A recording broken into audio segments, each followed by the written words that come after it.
Hello and welcome to the Swine Disease Reporting System. This is the report number 91. My name is Guilherme Caesar here at the SDRS studio. Hello, my name is Giovanni Trevisan of the SDRS. Hello, Daniel Linhares, also with the SDRS team. And today we're going to cover the findings of August 2025. But before we go to our findings, we would like to introduce our guest for today, that's Dr. Marcelo Almeida, that's joining us here in the SDRS podcast today. And Dr. Almeida got his DVM at the Universidade de Brasília and his PhD in Population Science and Animal Health here at Iowa State University. Dr. Almeida is a clinical assistant professor at Iowa State University and a diagnostician in the Veterinary Diagnostic Laboratory.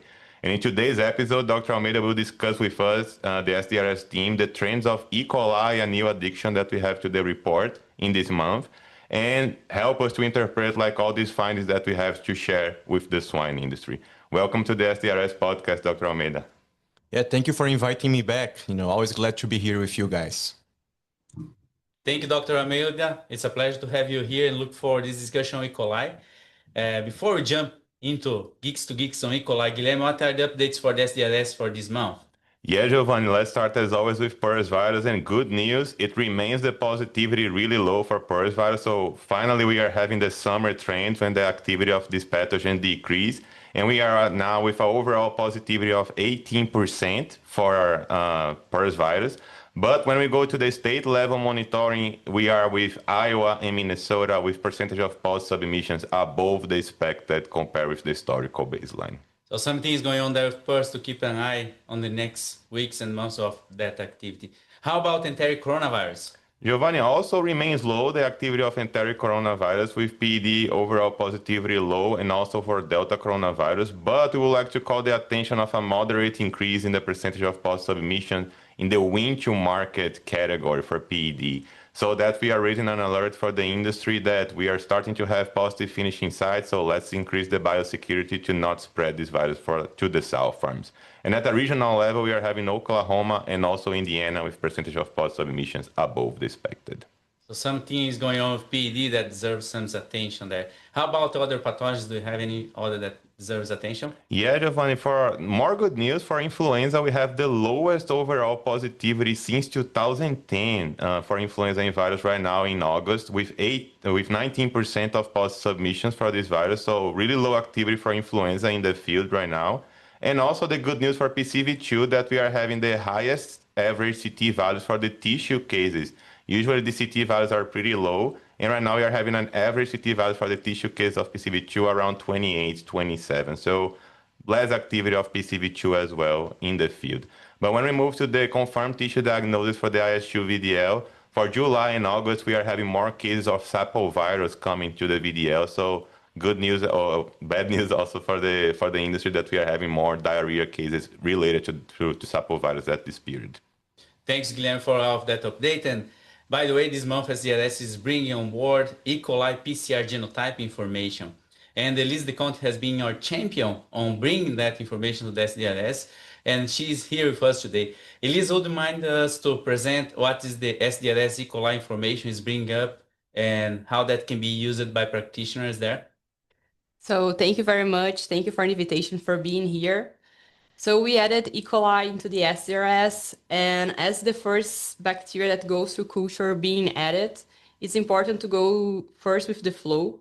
So let's say you have a sample, it goes to the VDL, first it goes to the culture, and when we have E. coli be identified in the culture, then it goes to the PCR genotyping. And we are utilizing this data of the PCR genotyping of E. coli.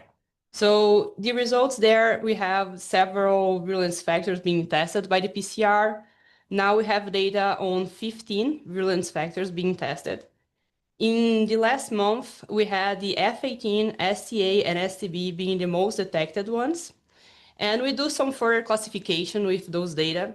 We are utilizing the results of the virulence factors to form the viral types. So the viral types are all the positive virulence factors detected within a sample. And for the last month and the previous months of this year, we had the viral type F18, LT, STA, STB, STX2E being the one most detected. As you heard, this is a very long name there. So we try to make it a little bit simpler for everybody that's utilizing this data. And we further classify that viral type into pathotypes. So that one that I just said before, that's the one most detected, is a hybrid ETEC and STEC because it has the STX2E toxin that classifies as an STEC and also has the STA, STB that's from the ETEC pathotype and F18 from both of them. So the pathotype of that one is the hybrid ETEC and STEC. And to make it even simpler, we did a further classification in which we classify the sample as potentially pathogenic or not potentially pathogenic. So basically, if a sample is classified into one pathotype, it's considered potentially pathogenic. If not, it's not potentially pathogenic. So for example, if we have a sample that's only positive for F18, it would be classified as not potentially pathogenic. This is important and interesting because now we see that we have around half of the samples that went through the PCR genotyping being classified as not potentially pathogenic. It emphasized the importance of doing this genotyping PCR because as we saw in the flow before, those have been characterized as E. coli in the bacterial. So it's an E. coli, but doesn't have what it takes, I would say, to cause disease. So they are not potentially pathogenic. And it's also, we are implementing this classification throughout the different levels of E. coli data. So for example, we can go to the trends of virulence factors and look for only virulence factors detected in samples that were classified as potentially pathogenic. An example of that, when we look for F18 and K88 being detected, in samples that are classified as potentially pathogenic, we've seen an increase in F18 throughout the last 4 or 5 years and a decrease in the K88. So this is also a way to apply this information. We can use that for control, like vaccines. I'm sure Dr. Almeida after will talk more about those things. So we have different way to apply this information. And we also added all the good stuff from SDRS, like the states, farm, age category. So we have very interesting information on that. Thank you, Elisa, for sharing all of that information, and invite our guests to look to the PDF report that starts to bring that information and also our dashboards there. And this makes a nice transition here to start our conversation with Dr. Almeida. Well, there is this information that comes on SDRS about E. coli PCR genotyping, but on your role as a diagnostician, Dr. Almeida, what are the most common scenarios that you receive at the ISU VDL on case that has E. coli related disease? Yeah, so the most common presentation that we see arriving at the ISU VDL would be for post-weaning diarrhea. And those pigs would commonly develop diarrhea from a couple days after placement to up to 8 weeks post-placement. In some extreme cases, we may see some clinical presentations up to 12 weeks of age, but that's not very common. I'd say that those first 2 to 3 weeks post-weaning is the critical period, and it can't be extended up to the end of the nursery. We also occasionally we'll see some cases of neonatal colibacillosis, but that's been very, very rare compared to the post-weaning colibacillosis. In the post-weaning colibacillosis cases, so the main presentation would be diarrhea, usually profuse diarrhea with dehydration, lethargy, and in some cases sudden death. For these hybrid pathotypes like Elisa was describing with the ETEC, STEC, F18, some practitioners will report that the pigs may start showing some neurological clinical signs and then rapidly transition into a clinical presentation of diarrhea and sudden death. So that's what we usually have been hearing from the field. Right. A follow-up on that. But first, just to make sure that the audience is following the terminology, what the program is compiling is information about the different genes called the virulence factors, right? And then a combination of those that are positive, they are further clustered into viral type. So viral type being all the virulence factors detected, and then those can also be further categorized into pathotypes, Mhm. right? Based on their ability to cause different clinical outcomes that you just described. Mhm. Is that right? That's correct. Yeah. Okay. So the follow-up question is based on what you see, looking cases all across the US and perhaps from other parts of the world. What are the virulence factors that you see more common, and why do you think those are the most predominant ones?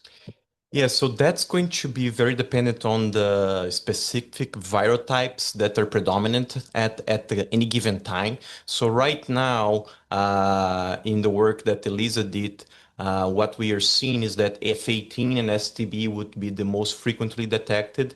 The main explanation for F18 is that the industry underwent like a change where F18 and K88 or F4 Fimbrias, they were pretty much about the same in terms of detection. Here, when we talking about Iowa State VDL data, they were about 50% up to 2018, so 2013 to 2018. And then after that, F18 started to pick up, becoming the most predominant Fimbrio type in cases of samples submitted from pigs post-weaning.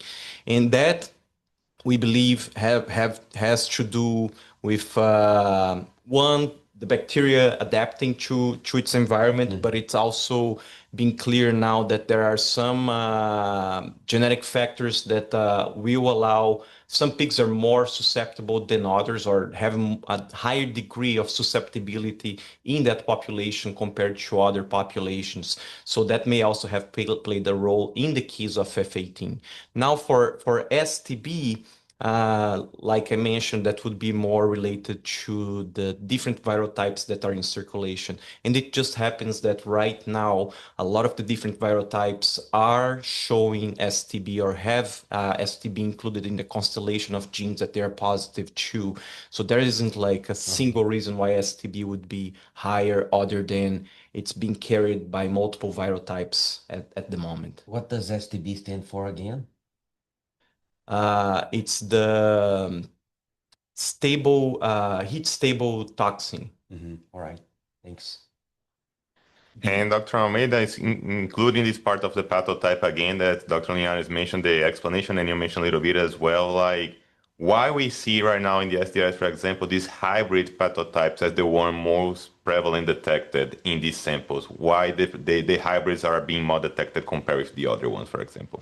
Yeah, that's an interesting question that currently I have a PhD student.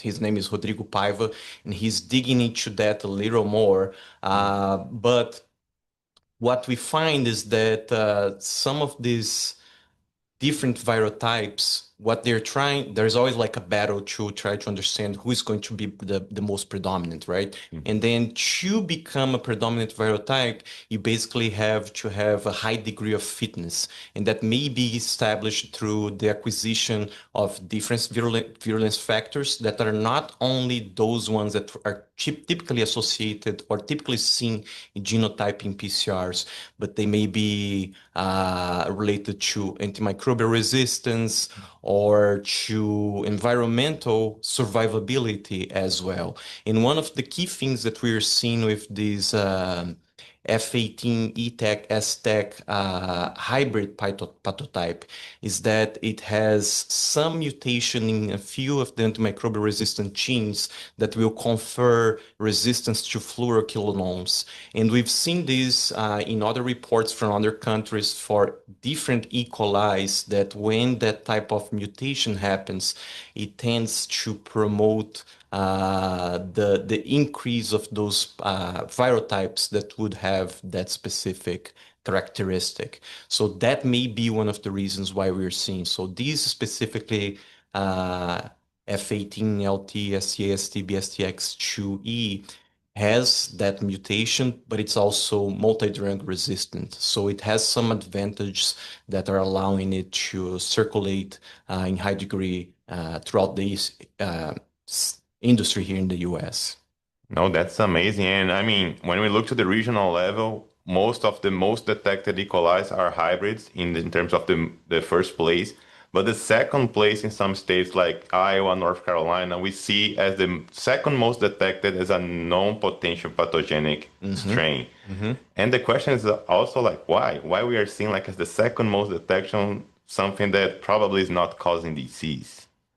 Yeah, so that's an interesting question, and I'll just start by saying that I don't have the answer to that, but what we can do is to do some speculation, right? So if you take the cases that we see at the pathologists see at the VDL here, most of those cases when we observe colonization of the small intestine villi by E. coli and genotyping is done in more than 90% of the cases, we'll find a pathogenic pathotype. However, when we get a broader sample of everything that's genotyped at the VDL, that will include samples that are coming just swabs or culture plates. It can be even from not the pig, it can be come from a water source. So it's common to have like this a lot of variability. So because of that, we don't have the metadata associated to understand if it's like even if it's just like a surveillance type, or if it's coming from sick pigs. And then one of the steps that has to be done, if you, let's say you send the fecal swab to the VDL because your pigs have diarrhea, and then you isolate E. coli, does that mean that the pigs are sick because of that E. coli? We don't know. So the next logical step is to do the genotyping to assess the pathogenic potential of that given isolate. So with that, that's the type of data that we get sometimes, right? Sometimes you're not going to find anything, and then that isolate is going to be classified as a not potentially pathogenic.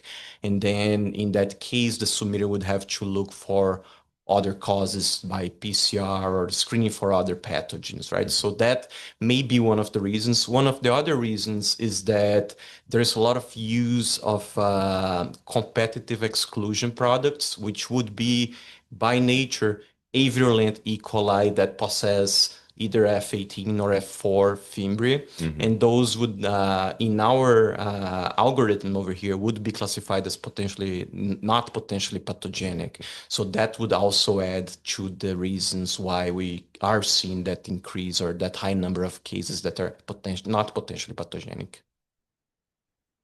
All right, that's great. Let's bring that back to the field. So putting back your hats from your previous life in the field and now as the diagnostician and researcher working with E. coli, what are some of the interventions that people should consider to either prevent or control E. coli challenges in the field? Yeah, so there are a lot of interventions that are nutritionally based. So what I would recommend, because I'm not a nutritionist, is that you speak with your nutritionist about potentially increasing fiber or decreasing crude protein in your feed and others, like different supplements that can be used and added to the feed. So that's one bucket of strategies that can be used. So talk to your nutritionist to explore those options. Other things that can be done, we just finished like a trial here where we were comparing the use of competitive exclusion products or those avirulent E. coli's in the control of an F18 challenging pigs. And the thing that we were comparing was just the timing of that use, either pre-challenge or post-challenge or pre and post-challenge. And what we saw is that if you use it pre-challenge 2 days prior to the challenge, and then post-challenge, pre and post-challenge, that will have a significant effect in improving the health of those pigs compared to the positive controls, and also to the pigs that only received that intervention post-challenge. So that's one of the things. We had to repeat that trial twice because in the first trial, actually, the feed came in with zinc oxide. And then one of the things that we learned is that actually zinc oxide still works pretty well to prevent deaths and to reduce the clinical signs. So the pigs were still showed clinical signs of diarrhea, but the duration was dramatically reduced and the severity was also dramatically reduced. So zinc oxide is still a tool that we have in our toolbox. But even when people are using that in the field, they still may see some high mortality and severe disease presentations. And that may be because other husbandry factors may not be in place properly, right? So making sure that the pigs have adequate temperature in the barns and that the barns are clean before the pigs are placed, and that they have water availability and feeder space. So all of those things will have a big contribution in how the pigs are going to handle that E. coli challenge that they may face.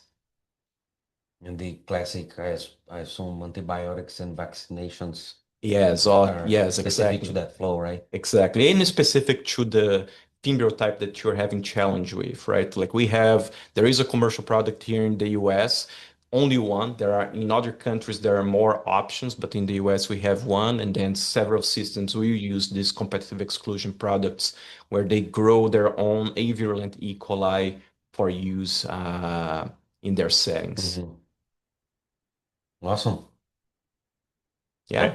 And that's it, guys. I would like to say thanks to you all to attend this episode and to Dr. Almeida and to Dr. Elisa to also give this explanation about E. coli. Now I think you know more about pathotypes, viral types, and also like how to control E. coli in the field better than before when you listen to this podcast. And I hope to see you guys in the next episode. Thank you. Thank you. Thank you. Thank you. Thank you.